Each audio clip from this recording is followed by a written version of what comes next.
Hey, this is Chip, and this is another episode of The Real Dirt. You can hear the waves crashing back behind me, and yes, I am in the exotic, foggy location of Humboldt County, Northern California, the epicenter of ganja growing and culture in the world. And, you know, I definitely say that with pride and reality. There are more ganja growers, commercial ganja growers, ganja culture, ganja strains, ganja seed, ganja stuff, ganja conversations up here in this large county of Northern California, but there's only 137,000 people that live here. And, you know, it's a great place to be. It's a hard place to be. It's difficult. We are living up here in a rainforest. It rains a chunk of the year. And then if you're on the coast, it's foggy and 50 degrees almost every single day. So you got to love it. But the majestic trees, the incredible wildlife from the bears and the mountain lions and the Bigfoots and the blue herrings and the salmons and the rockfishes and lingcods and crabs. And I mean, it's just an incredible, incredible wild paradise and mystic place. On today's episode, we're just going to talk a little bit about Humboldt County and what's made it great in the past and what's going to make it great in the future and kind of the problems it's going to have. It's having now. So sit back, fire one up, and listen to this episode of The Real Dirt with Chip Baker. Well, my friends, today you just get to listen to me. I don't really have a guest on the show. I'm walking on this great foggy beach in Northern California. You've heard me talk about it before, but it's one of my favorite hikes, and I decided to start doing a little hike when I was up here in a podcast, and this is one of them.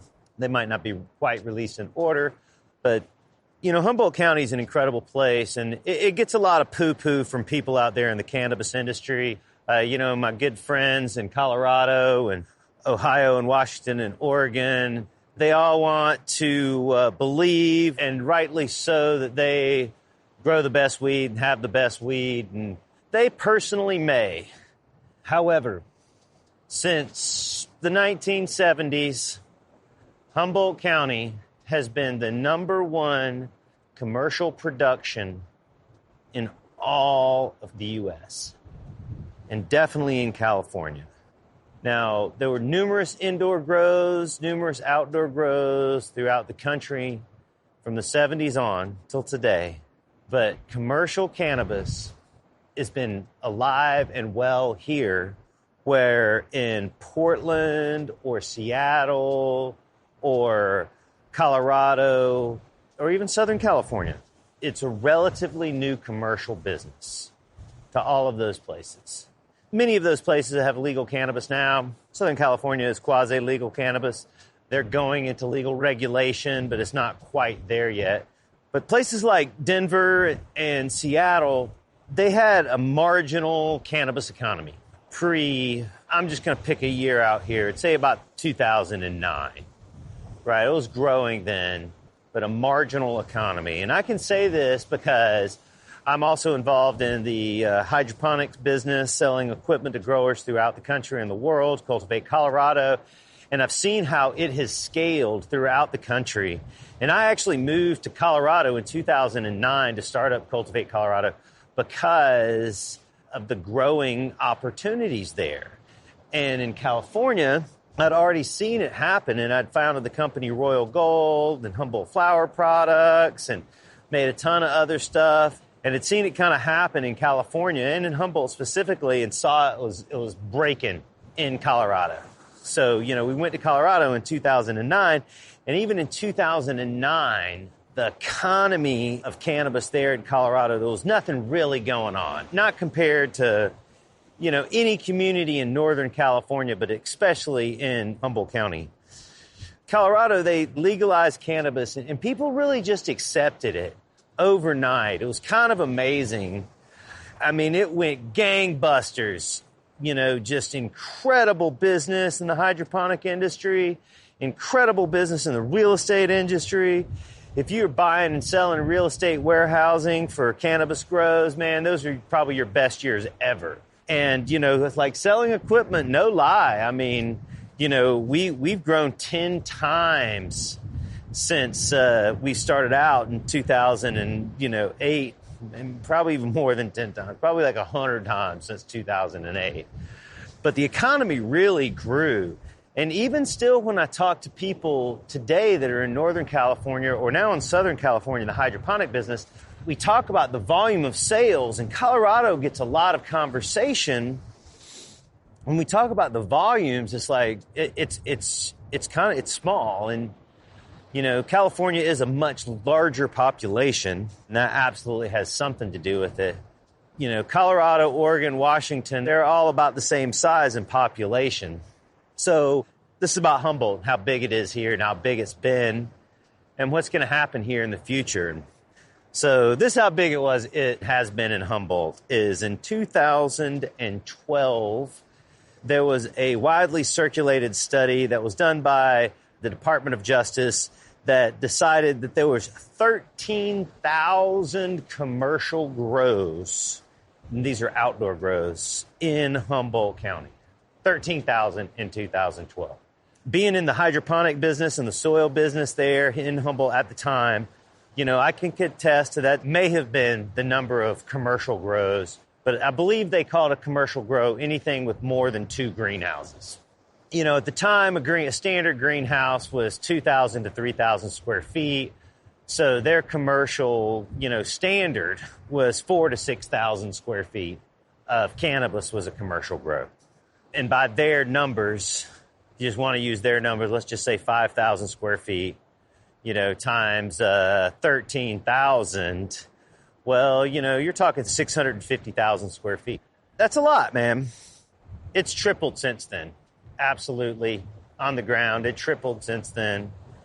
Camp went away pretty much in 2012, campaign against marijuana planting. And it had been fading rapidly for a number of years. And, camp started back in the early 80s to combat the cannabis culture going on in Northern California.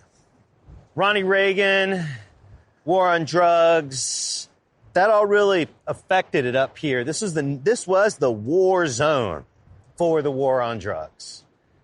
People say in the cities and crack cocaine, man, they were putting all their money, all their helicopters, all their troops into Humboldt County through the campaign against marijuana planting that was supposed to be all of California, but it really only focused on the 3 counties that are the Emerald Triangle, which are Humboldt County, Trinity County, and Mendocino County. And those 3 counties, since 1983, got bombarded with military and police enforcement, with guns, with helicopters, with people creeping up in the woods, and then not to mention all the gang violence, all of the robberies associated with illegal crops. I mean, it really was a war zone here for 30 years. And it's this beautiful, picturesque place like it is right now. I'll sit here and take a picture of where I am so you can see it, how awesome it is. And it's just fucking awesome here. And meanwhile, there was this huge war going on, and that war raged until, I'd say between 83 and 89, the war raged really hard. It really crushed a lot of that large cultivation going on outdoors here in Humboldt and pushed it all inside. And really during the 90s, there was very little outdoor cultivation that was going on here that wasn't under the trees. No full sun, as we call it now. But it was all under the tree cultivation. That was harder to see. But people started just going inside, growing with generators, started to establish some decent sized grows. Back then, many people's grows were 40,000 watts. They would have a generator on the flip and have 35,000 watts on, one cycle and 35,000 watts on the other. And, many different scenarios that creative cannabis growers developed back then. I mean, just huge amounts. And I mean, during this time, you're talking some of the, the famous weed coming out of here in the 80s, that's all Skunk One, all the skunk stuff, the Afghan haze stuff, the haze stuff, that's all Northern California stuff. and went over to Europe to get rediscovered. And, then here in Northern California in the 90s, you got like Salmon Creek Big Bud and, Trainwreck and Urkel. Those were all like, strains that came out of here during that period of time, developed a lot of indoor cultivation in mind. And then 215 hit in 1997. That really gave people a fighting chance. Greenhouses started going up. The curtilage laws had changed. So you could say, no, this is my backyard. You can't step in it. The district ninth court had said that you can't just look in people's power bills just because you want to know. The cops can't just call up and say, hey, I want Chip Baker's power bill, right? And these things really gave people a lot of freedom to really expand on their cultivation opportunities, and they definitely did. Light deprivation, which was previously called black box, light dep, early out, people call it all that stuff. It started to become prevalent again. The early light dep revolution really changed a lot of the cash flow of cannabis up here. That really started about 15 years ago. And, the importance of light dep is you can manipulate the light cycle of your outdoor cannabis and start, harvesting it in, different months of the year than you would traditionally harvest outdoor cannabis. And if you were in a spot where you can grow weed all year long, like maybe on the coast and elevation where the temperature is good, you got power and water, then you can literally pull every single month of the year using the sun. Maybe you need some additional lights, but most traditionally people just add another harvest or so onto their traditional season, and they pull once or twice in the summer, and then they have a normal outdoor season where they harvest again in the fall, October, Croptober as we often call it. So lots of light dep, and I mean, just it just started changing, right? Enforcement changed. Gallegos came into the DA around 2002 as well, and he started saying, hey, if it's medical cannabis, I'm not going to enforce it. Man, people took him for his word for that and started blowing it the fuck up. That is for sure. And all over, patches started to crop up. And, that was 2002. And 2012 was when they said 13,000 grows in the county. And I believe that. I believe that it could have propagated that much in that period of time. Because before the late 90s, whenever people had small grows, right, the price of cannabis is really high, and everybody hit it. Everybody's trucks were smaller, pieces of properties were smaller, vacations were smaller. And then as 2012 comes along, people got more money. Crops are bigger. Prices of the crops are cheaper, but overall they're making way more money. Vacations are bigger, trucks are bigger. People go from driving Tacomas to driving 3500 HD grow dozers. You know who I'm talking about. So, the volume of cannabis is just incredible that was coming out of here. Tons and tons and tons and tons and tons and tons and tons of weed. Another figure they throw around 2012, there was $2 billion of cannabis grown up here.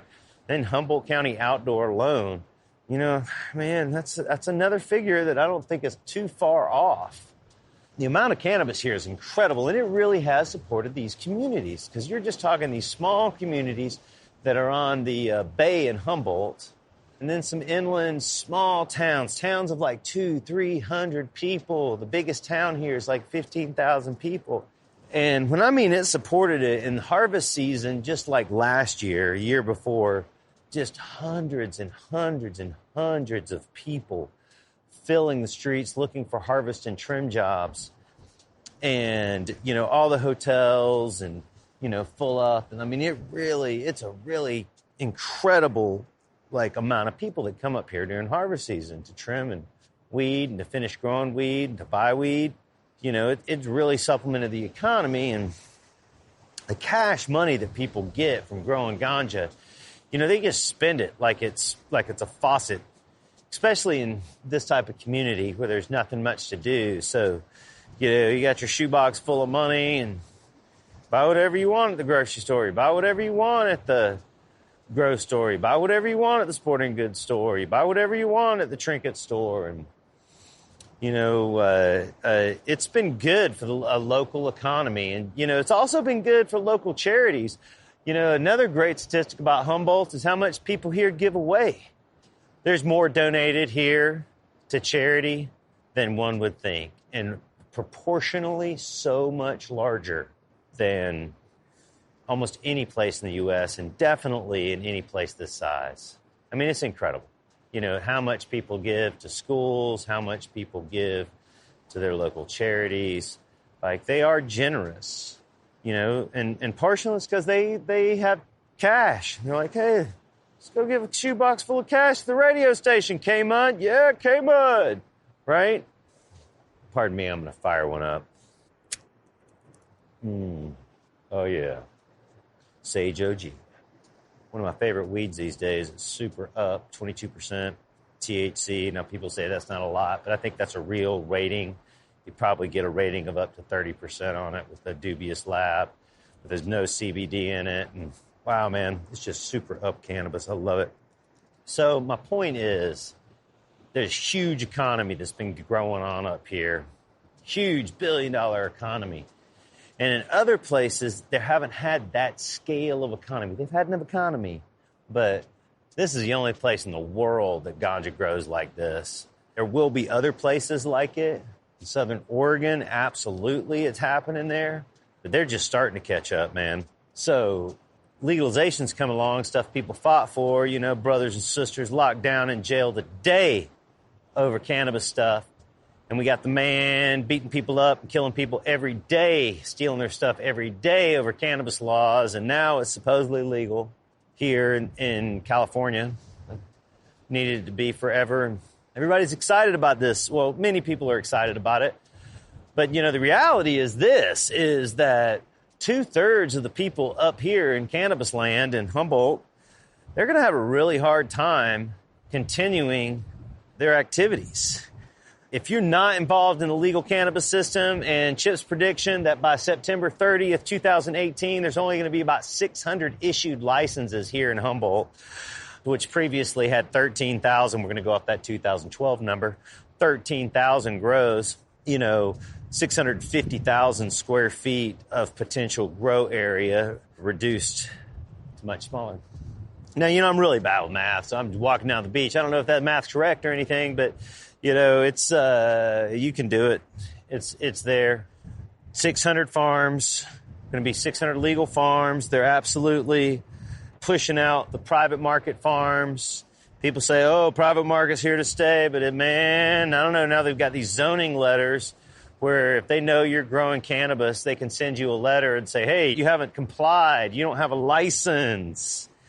You got to get up here and get legal or shut down, man. And if you don't shut down, we're going to give you a $30,000 fine on the 30th day. And then every day after that, it's going to be $10,000 until we got a $990,000 fine against your ass. And then we're going to lien it against your property. And, it's going to be ours. So if you want to keep growing, you're going to have to go through that. And I don't think many people are going to do that in the private market. And many, probably hundreds of people. I was just in planning the office the other day, and I heard somebody come in there and say, oh, I got a letter of compliance from the county. Straight-looking dude, normal ganja grower up here. So people are getting shut down. There's only going to be 600 farms up here.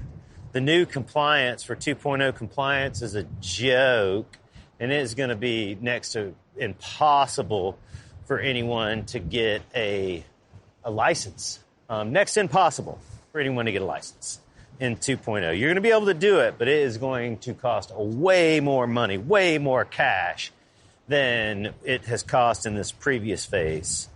So if you haven't got a pre-existing license and you want to get a 2.0 license, you can do it. Dude, setbacks for outdoor cultivation are 600 feet. For indoors, 300 feet. That's just setbacks from your neighbor's property, even if it's vacant, man. Wildlife reports, the biological reports, the archaeological reports, the road reports, the stormwater prevention reports.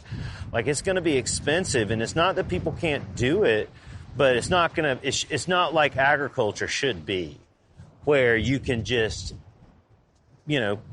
file your simple permits and then roll up and grow whatever you want. If you want to grow cows, or if you're going to have a dairy farm or a goat farm, like that's all that you need to do normally. They're making it really restrictive on 2.0. So now there's only 600 growers in Humboldt. And what kind of economic impact is that going to have to this area?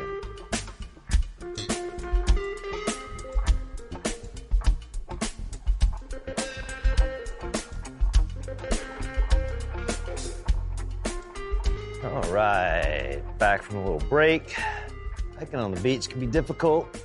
All that sand keeps your feet down, so always make sure you're well prepared. Today I had a nice pimento cheese sandwich. I don't know if you guys know what pimento cheese, y'all know what pimento cheese is, but pimento cheese is a southern delicacy for picnics and road trips and fishing trips.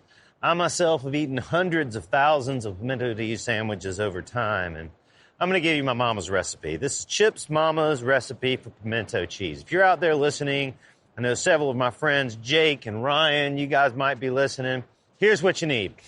Now, I changed some ingredients out, and I'm just going to give you my ingredients, but my mom's recipe. Mama's recipe calls for 8 ounces of cream cheese. Now, I always use Horizon organic cream cheese, mostly because it's like what's available at the store right down the street from my house that I can walk to.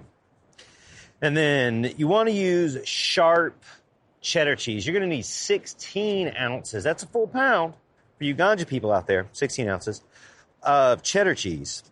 And you take one small little jar of pimentos. Now, pimentos, they're like a funky little growing plant. I can't even believe, we eat them. I'm not really sure what they do. They have a peppery-like flavor, but they act mostly as a mixing agent and, an identifier in pimento cheese, because you take these little small jar of pimentos and you mix them in, preferably a mixer, like a KitchenAid mixer. You mix your 8 ounces of cream cheese, your 16 ounces of cheddar cheese. I prefer sharp or even extra sharp cheddar cheese. And your pimentos, and then you turn it on low a little bit, and you also want to mix in a little bit of salt and some garlic and some onion powder. Now, this is a great time to use garlic and onion powder. And, of course, I use all organic. I pay more for it. Laugh at me if you want to, but I'm a sucker. If it says organic and is really organic, I'm probably buying it. So now I've got my $150 block of cheese, my $600 block of cream cheese, my $40 bottle of pimento cheese, and I've mixed all that together. Now you got to add a little mayonnaise. Now, to this particular recipe, you're going to need probably 2 to 4 heaping tablespoons of mayonnaise. And now here's the interesting point. If you wanted to turn this in to a cannabis food, this would be a great opportunity to put the hash in with the mayonnaise. So if you mix your hash up in your mayonnaise separately, like in your mixing cup, I would say just like it is, without decarboxylizing it or anything, you're going to have to use some keef or hash. If you could decarboxylize your hash, you'd be better off. That you need to put that in the oven at 135 degrees for at least 20 minutes. Now, I'm no scientist on this stuff. This is just how we do it. So, but say we're just making the classic pimento cheese sandwich for road trips, fishing trips, hunting trips, and, just tripping. A pimento cheese sandwich has a nice consistency of a spread, but it's a little thicker. It should be thinner than a whipped cream cheese, but that's about the consistency of you want. Don't want it too hard. Now, the secret to pimento cheese is you need to take it and place it in the refrigerator for probably 12 hours. So it's a common thing to take this mixture, 1 loaf of white bread. Now, you could use it with crackers or as a dip or however you want it, but you take your loaf of white bread, you take the whole loaf, and you take all of that 24 ounces of pimento cheese that we just made, and we divide it evenly through your 10 sandwiches or 8 sandwiches that you may get out of your loaf of white bread there, Wonder Bread style, right? Just evenly place it and put all the sandwiches together and then stack them all on top of each other and then put them back in your Wonder Bread bag. Now, that is a traditional way to serve the pimento cheese.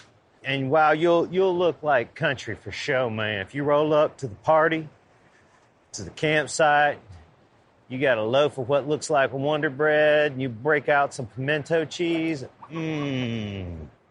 Wow, excellent. Hey, just a little tip, also does great for making grilled cheese with the pimento cheese.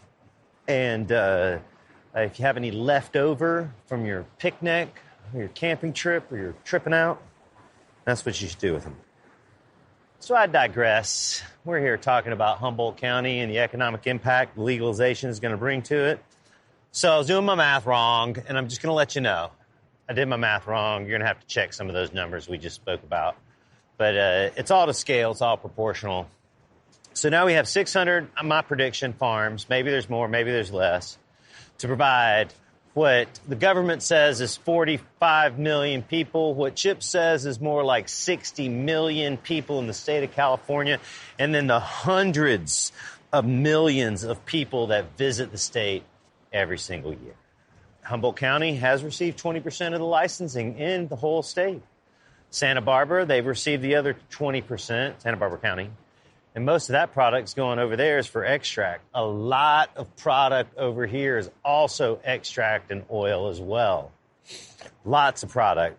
So the amount of flower on the market, on the regulated legal market, well, it's going to be really low, man. There's not that many licensings here. So in the whole state this year in 2018, so I predict that cannabis prices are going to raise. They're going to raise for the farmer.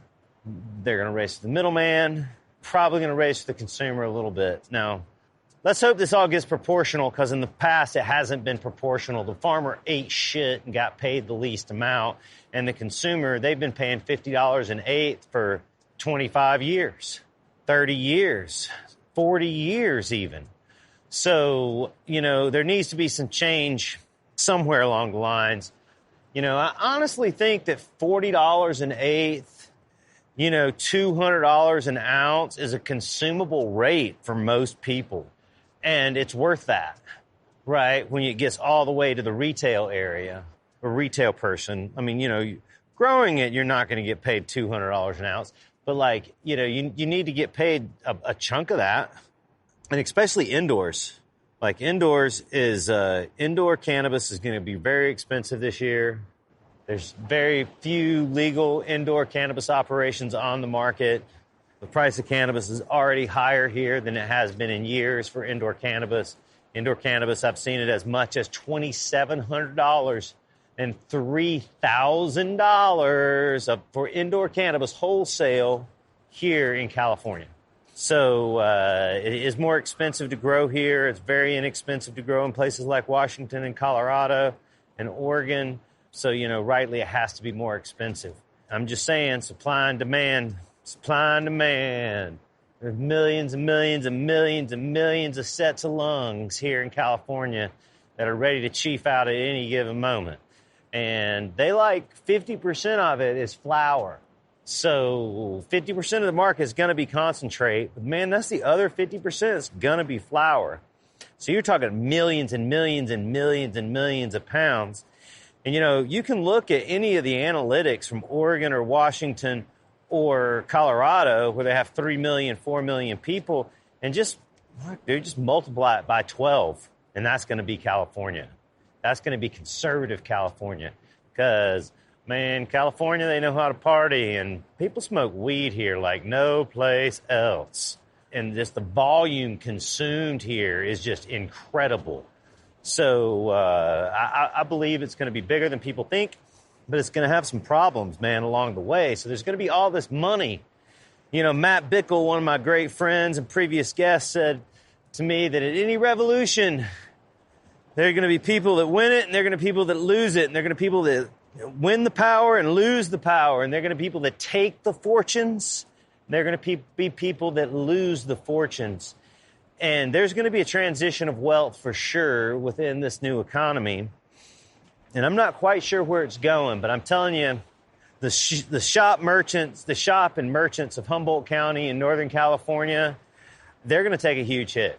They're just not going to be that much free-flowing cash like there used to be. Like, proportionally, there's still going to be a chunk of ganja grown here, but it's not going to be spread out the same, and there's definitely not going to be as many people, you know. And you gotta realize that, like, the cumulative impact of all the people with 1 or 2 lights, or with a handful of plants outside, or with 10 lights, man, it really adds up. And so I'm walking on the beach today, and I'm looking up here on the ridge, some houses up on the ridge, and, you know, out of those 10 houses, man, there's definitely a chunk of them that are growing ganj. And they go to work every day, and they have their ganj grow in the basement or well, not a basement up here, but the garage or the backyard. And it supplements their hobbies and their income and their house payments.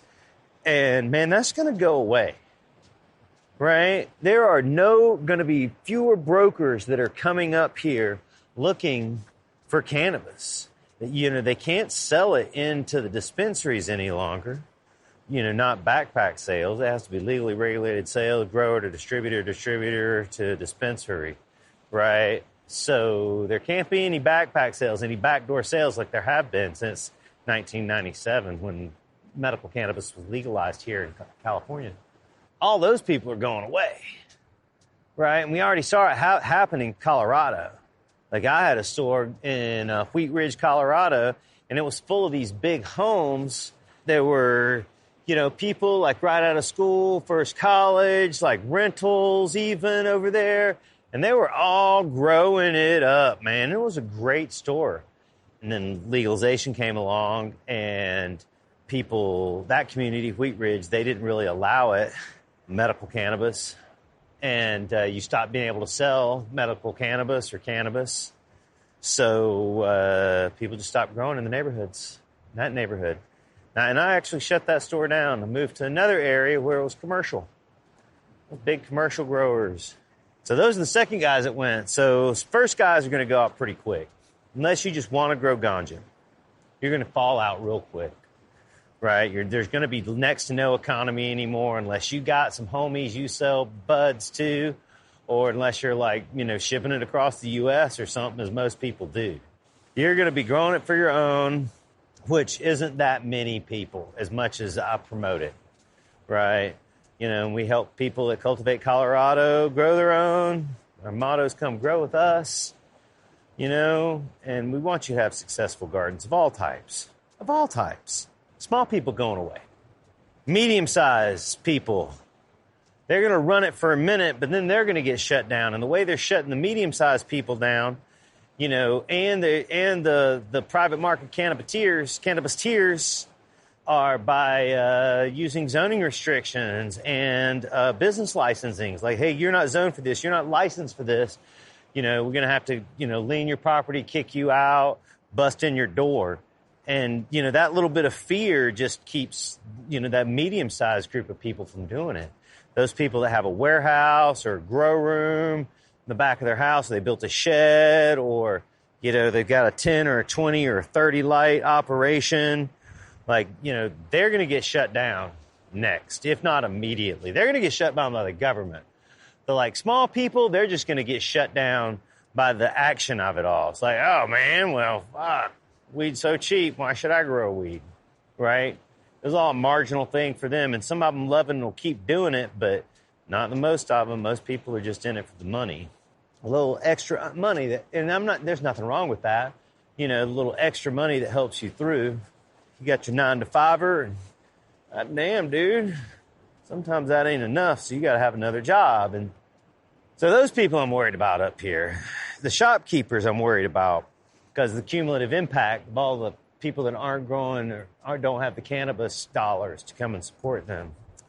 You know, the county and their services, that's a catch-22, because there's going to be all this ganja money, but like the taxation, I don't believe any of it went to like general funds or improving infrastructure for counties or cities. It went into all regulation with the police and with the Department of Agriculture.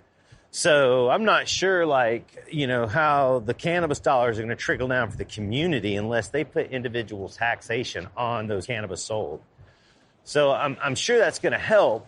But, you know, in a place like Humboldt and, you know, the Emerald Triangle in general, the real Emerald Triangle, not fucking Shasta or, you know, state of Jefferson or, you know, whoever else you think you are in the Emerald Triangle. Emerald Triangle is Humboldt, Mendocino, and Trinity County. That's it. Makes a triangle on the map. Look at it. Doesn't mean anything else but that, and that's who grew all the ganj in the 70s, 80s, even 90s in the U.S. It's where it all came from, pretty much. Either that or Mexico. Some random grows that never lasted or didn't last too long in other parts of the country, and those brothers are still probably serving time in jail for some of that stuff. Little moment of silence for those guys. Babbling a little bit. But you see, weed still ain't legal. And even when it has become legal in states, like there's still people in jail for committing crimes that might not be considered illegal now. So just remember that. So now we got 600 people with licensing, and 600 people's my number. By the time this comes out, maybe there's more people, but I'm just saying there's 300 people with licenses today as of July 20th that are real licenses in Humboldt County. Then there's a bunch of interim licenses, and I believe only about 300 of those licenses are going to be able to reach the finish line here and get permanent licenses by the deadline of September 30th. So people aren't going to stop growing weed, that's for sure. They're going to keep growing it, and all the bootleggers and outlaws out in the hills, they're going to try to keep growing it. But, you know, like I said, with these letters by the county about zoning compliance and business compliance, one neighborhood I know got 40 different letters in the whole neighborhood. You know, and they're just trying to push people out. And I get it. They should be pushing people out that, you know, that don't want to compete in the legal cannabis market, right? And it's fair the way they're doing it as opposed to, you know, guns and fucking bullies, right? So we need to legalize weed, man. I don't want to bail anybody else out of jail, and I don't like it when my friends are in jail, family is in jail, and if you've ever had that happen, you know what it means, man. You know, and it's not fucking cool at all. And, you know, it really is against our civil liberties. And that's why weed's legal now in so many places. One of the reasons. So the county's getting less money. There's 600 small farms. Most of the farms in Humboldt are less than 10,000 square feet. Those are all small farms. You know, cumulatively speaking, it's going to be a few acres there. But nothing to compare what it used to be. Nothing compared. 1/10 or something. So, where's the money going? What's going to happen? It's not like there's going to be less weed that needs to be smoked. And no, you're absolutely right about that. There's definitely the same amount of weed, if not more, this desire that's in demand that needs to go into the supply. But the supply has been flooded with a lot of private market, gray market weed. And that's why the prices drop. So when people say, oh, look what legalization's done, it's like, well, actually, it's quasi-legalization that made the price drop like this. Next year, the price will go up. And it's this year, 2018, the price is going up already. It's already going up for the farmer. You know, it's going to go up to the end user, too. That's how it is. So what's the future here? The future here is that if you have a license, a pre-existing license here in Humboldt County, man, you need to work hard while the sun is shining. What do they say? Make hay while the sun shines? Well, right now is the time to make hay, because I believe there's only a few years when it's actually going to be affordable and you're going to be able to make some good money. And, you know, take that money and pay off all of your bills and extraneous costs and hope that you can come out of this thing and be able to just, have a lifestyle and your farm paid for you and you're truly into cannabis and you can continue growing it, or, you build up such a business that someone comes and buys it. So, that's how it rolls. You work till you retire or you sell your business. And for the next 3 years, man, just like keep the same truck. Don't go on vacation. Make sure the kids got everything they need, but not too much. And pay off all those debts, all those bills. Make sure you got those taxes paid, man, because they're on that shit, man. You can't hustle that at all. Man, just really go for it as much as you can. If you're planning on doing anything bigger, plan for the future. Don't plan for now, that's for sure. If you got a 10,000 square foot garden and you want a bigger one and you're going to apply for a 2.0 or go get something someplace else out in the world, make sure you get as big as you possibly can get and afford to run, or else you're going to be left behind. Make sure you dial in your business plan. You can make some money on 10,000 square feet if you mind your P's and Q's, you work on the quality of your ganj, you work on your profit margin. You can make some cash. It can be done, and you're doing it right now, many of you out there. So my prediction is people are still smoking weed, and people are still growing weed, and property value in Humboldt, if you have a timber property that's not weed legal, it's going to drop. If you have a higher end residential house, I believe your prices will stay about the same. The lower ones are going to stay about the same, and everybody in the middle, they're going to have some price drops in their real estate. 2/3 of the people are going to leave the cannabis community up here. Whether they go and get other jobs for other cannabis people, I guess they still stay in the community then. But 2/3 of the people are going to stop being independent business owners. That may be good or not. If we're lucky, all those people go back into the cannabis industry and we're able to grow and really take a foothold on what's going on. Man, my also view here is this, is we think it's legal and we think it's won, but the power to be out there, they are fighting on a hour by hour against cannabis and against what can be here with cannabis in Humboldt County.